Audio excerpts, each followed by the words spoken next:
Hello viewers, welcome back to our channel. Please like my video, subscribe to my channel. Sankatahara Chaturthi స్వామివారికి ఎంతో ప్రీతికరమైనది. గరిక ఈ పూజకు చాలా ఇంపార్టెంట్. అలాగే ఎర్రని అక్షంతలు, కుంకుమ, ఆవు నెయ్యి కలిపిన ఎర్రని అక్షంతలు కూడా ఈ పూజకు చాలా ఇంపార్టెంట్. అలాగే పసుపుతో గణపతిని చేసుకొని, ఇది ఇప్పుడు మనకు విఘ్నేశ్వరుని పటం ముందు పెట్టుకొని మనం ఈ పూజ అయితే చేసుకోవాలి. ఈరోజు మంగళవారం, కార్తీక మాసం. అలాగే ఈరోజు సంకటహార చతుర్థి రోజు ముడుపు కట్టుకుంటే ఎంతటి కోరికైనా, ఎంతటి మొండి కోరికైనా, ఎప్పటి నుంచో తీరని మొండి కోరికలు ఏవైనా ఉంటే ఖచ్చితంగా తీరుతాయి. ఇప్పటికీ నేను 4th టైం కట్టేశాను. అందుకోసమే మళ్ళీ ఈరోజు కూడా నేను ముడుపు కడుతున్నాను. ఎలా కట్టుకోవాలనేది స్కిప్ చేయకుండా చూడండి. పూర్తి వివరాలు అయితే అందజేస్తాను. ఈ పూజ నిజంగా చాలా శక్తివంతమైనది. ఎందుకంటే నేను గత కొద్ది సంవత్సరాలుగా కడుతూ ఆచరించాను. నాకు నమ్మకం కలిగింది కాబట్టి మళ్ళీ కడుతున్నాను. అలాగే ఈరోజు పూజకి స్వామివారికి ఇష్టమైన కుడుములు నైవేద్యంగా పెట్టుకుంటే చాలా మంచిది. నేను తెల్లని వస్త్రం తీసుకున్నాను. మీ దగ్గర ఎర్రది ఉన్నా ఓకే. నా దగ్గర నేను ఇప్పటికీ 4th టైమ్స్ రెడ్ దాంట్లోనే కట్టాను. ఈసారి మాత్రం ఎర్రది ఉందని, అది వైట్ది ఉందని చెప్పేసి దానికి పసుపు రాసి కడుతున్నాను. మీ దగ్గర రెడ్ది ఉంటే రెడ్ క్లాత్లోనే కట్టండి. నా దగ్గర రెడ్ లేదు, అందుకని చెప్పేసి ఈ వైట్ క్లాత్కి పసుపు రాసి కడుతున్నాను. ఈ రెండిట్లో దేంట్లో కట్టినా ఏం కాదు. ఇలా పసుపు రాసిందని కాస్త ఆరిన తర్వాత 3 గుప్పలతోనే బియ్యం వేసుకోవాలి. అలాగే చుట్టూ కుంకుమతో బొట్లు కూడా పెట్టుకోవాలి. ఇదేంటంటే మన కోరిక తీరేంత వరకు ఇప్పాము కాబట్టి మోస్ట్లీ తడి లేకుండానే చూసుకోవాలి. ఇప్పుడు మనం ఇందులో పసుపు, వాటర్ కలిపి తడిపాం కదా, కొంచెం ఆరిన తర్వాతే ముడుపు అనేది కడుతున్నాను. అందుకని చెప్పేసి నేను ఒక ½ an hour అట్లా పక్కకు పెట్టేశాను. అలాగే నా గుప్పటితో 3 సార్లు పోసాను. ఎందుకంటే ఇది మన కోరిక తీరినన్ని అంతకాలం ఉండాలి కాబట్టి తడి లేకుండా చూసుకోవాలి. ఎక్కువ బియ్యం కూడా వేయకూడదు. 3 అంటే మన పిరికిడితో 3 సార్లు వేస్తే సరిపోతుంది. అలాగే ఇందులో 21 రూపాయి పెట్టుకోవాలి. 21 రూపాయి ఖచ్చితంగా అయితే పెట్టుకోవాలి. ఇంతకుముందు కట్టినప్పుడు ఏంటంటే 5 పసుపు కొమ్ములు, 5 వక్కలు అవి పెట్టాను. అంటే ఇప్పటికి 4th టైం పెట్టాను కదని చెప్పేసి ఫస్ట్ టైం పెట్టే వాళ్ళు మాత్రం 5 వక్కలు, 5 పసుపు కొమ్ములు, 21 రూపాయి పెట్టుకోండి. నేను ఇప్పటికి 4th టైం కడుతున్నాను కాబట్టి నేను జస్ట్ ఇలా పెట్టేసి ఇంకా ముడుపు అయితే మన కోరిక ఏదైతే ఉందో అది చెప్తూ ముడుపు కట్టేసుకొని స్వామివారి ముందు పెడుతూ ఈ అక్షంతలు వేస్తూ మనకు సంకటహార గణేష సూత్రం ఏదైతే ఉందో అది చదువుకుంటూ, అది రాని వాళ్ళు గంగం గణపతాన్ని కూడా చదువుకోవచ్చు. మనము ఏదైనా కోరుకొని ముడుపు కట్టుకుంటే ఖచ్చితంగా ఉపవాసం అనేది ఖచ్చితంగా ఉండాలి. మార్నింగ్ నుంచి ఈవినింగ్ మళ్ళీ పూజ చేసుకొని చంద్ర దర్శనం చేసుకున్న తర్వాత భోజనం చెయ్యాలి. ఏంటంటే ఈ సంకటహార చతుర్థి రోజు మాత్రం చంద్రుడు 9 అయితే కానీ రాడు.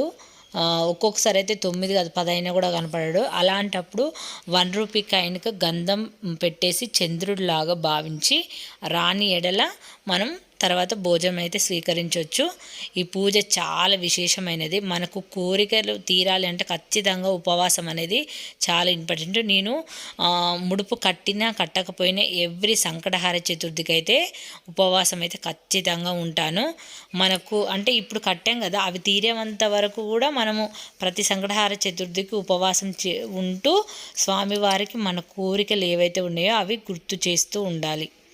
ప్రతి పూజలోనూ మనం కట్టిన ముడుపుకు ధూపం చూపిస్తూ స్వామివారి నా కోరికను త్వరగా తీర్చండి అని కూడా చెప్తూ ఉండాలి.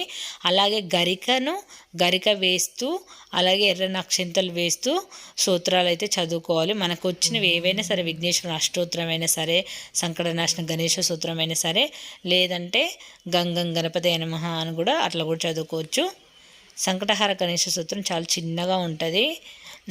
నారద ఉపవాచ ప్రాణాయం శిరసం దేవం గౌరీ పుత్రం వినాయకం భక్తావాసం స్మరే నిత్యం ఆయు కామార్థ సిద్ధయే ప్రథమం వక్రతుండం చ ఏకదంతం ద్వితీయకం తృతీయం కృష్ణ పింగాక్షకం గజవక్షకం చతుర్థకం లంబోదరం షష్ఠ వికటయ చ నచ విఘ్నభయ తస్య సర్వసిద్ధికరం ప్రభో విద్యార్థి లభతే విద్యా ధనార్థి లభతే ధనం పుత్రాది లభతే పుత్రిం మోక్షార్థి లభతే గతిం జపతే గణపతి స్తోత్రం షడ్భరేణ్య ఫలలభతే సంవత్సరేణ సిద్ధించ లభతే నత ససం వంశశ అష్టో బ్రాహ్మణే చ లిఖిత సమర్పయేతు తస్య విద్య గణేశ ప్రసాదతః. ఇది శ్రీ నారద పురాణే సంకటనాశన గణేశ సూత్రం సంపూర్ణం. ఇందులో ఏమైనా మిస్టేక్స్ ఉంటే క్షమించండి. ఇలా నేను పూజ చేస్తూ ఇలానే చదువుతాను. ఈ సూత్రాన్ని రోజుకు ఎన్నిసార్లు చదివినా 11 సార్లు చదివితే మాత్రం చాలా మంచిదంట. మనకు కుదిరితే ఎన్నిసార్లు అయినా చదువుకోవచ్చు. ఇలా పూజ అంతా అయిపోయిన తర్వాత ధూపం వేసి హారతి అయితే ఇచ్చాను.